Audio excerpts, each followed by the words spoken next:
Hey everybody, I'm Seth, and today I'm here with my buddy Brent. Tell them about what we're gonna do today, man. Hey guys, today we're building a planter box for patios or any urban setting. We're gonna have a closed bottom and we're using reused materials for our wood because we're building this On a budget.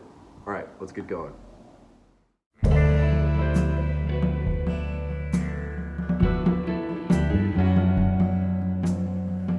When reviewing the supplies that we needed for this project, I want to preface by saying there are many different ways to build a planter box, but for the particular size and configuration that we built in this video, we used a 2x12 by 12 foot long piece of lumber, a 5/8 sheet of plywood that we salvaged, and several 2x4 scraps that we had lying around the house. In addition to the material, we needed a drill, a saw, drill bits, and fasteners. In this video, we used 3" and 1 5/8" deck screws. Step 1. Take the measurements.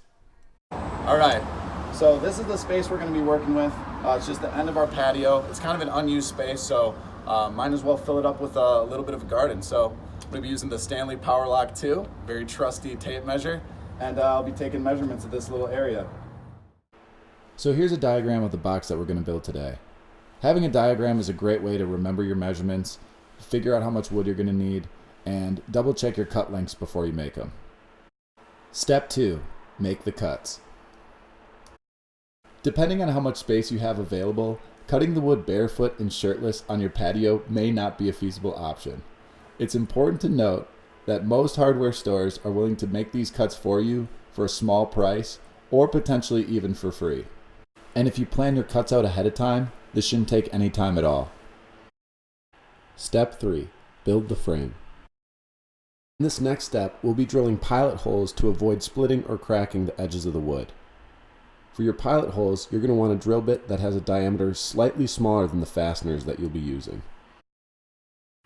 When assembling your frame, take some time to make sure that the edges of wood are in alignment before you pre-drill any of your pilot holes. If you have any bar clamps available, now would be a great time to use them. But if you're like us and didn't have any handy, you can easily make do without. So for the 2x12 material that we used, we found 3 3" deck screws per corner made a sturdy connection, but depending on the size of material you're using, you may be able to get away with just 2. So that's our first connection. We pretty much just repeated that same process then all the way around the box.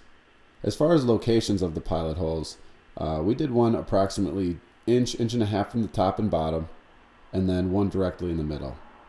The only thing you want to be wary of here is the pre-existing condition of your wood. If there's any cracks or splits located along the edge, you may want to relocate that hole slightly just to avoid making any cracks worse. Step 4. Trace the base. Place your finished frame onto the material that you plan on using for the base and trace the perimeter. Once you have the footprint set, you're ready to cut it out. Step 5. Fasten the base. So we figured using the same 3" deck screws to fasten a 5/8" base to the frame may be a little bit overkill. So instead, we used the same pre-drill method that we used on the frame, only this time we used 1 5/8" deck screws spaced approximately 6 inches apart all the way around the perimeter. We started by putting fasteners in 3 of the corners. This allowed us to come back and do a production pass on the rest of the screws without losing our spot or having the base plate shift on us. Step 6. Install the risers. Since we're building this planter box on a concrete patio, we installed 3 2x4 risers to elevate the base off the surface of the concrete and hopefully prevent any condensation buildup and avoid any premature rotting or decay that may occur as a result.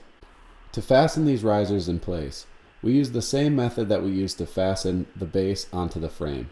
We pre-drilled the holes every 4 to 6 inches apart and used 1 5/8" fasteners in order to hold the risers in place. To help preserve the wood, you may want to add a coat of stain to the exterior, fabric lining on the interior, and some drainage holes at the base. But for all intents and purposes, you should be all done. Rach, what do you think? It's perfect. All right, guys, there you have it.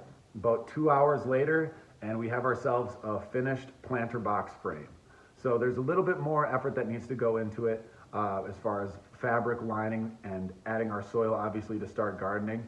But with the video that we put together today, you should have a basic outline of essentially how to build your very own planter box with limited space and minimal material input.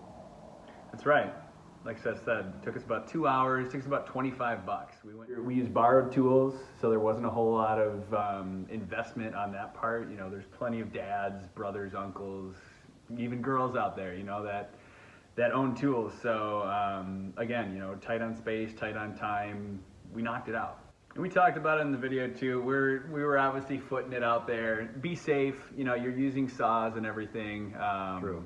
You know, we certainly weren't leading by example, but if you're going to do that, definitely be safe, gloves, eye protection, all that good stuff. Yeah, definitely, you know, bare feet is not the preferred option, but, you know, have fun, stay safe, and if you like the video, have any comments, concerns, you want to criticize our carpentry skills, that's fine. Leave it in the comments below, give us a like, and subscribe. See you Thanks guys. a bunch. Give me one.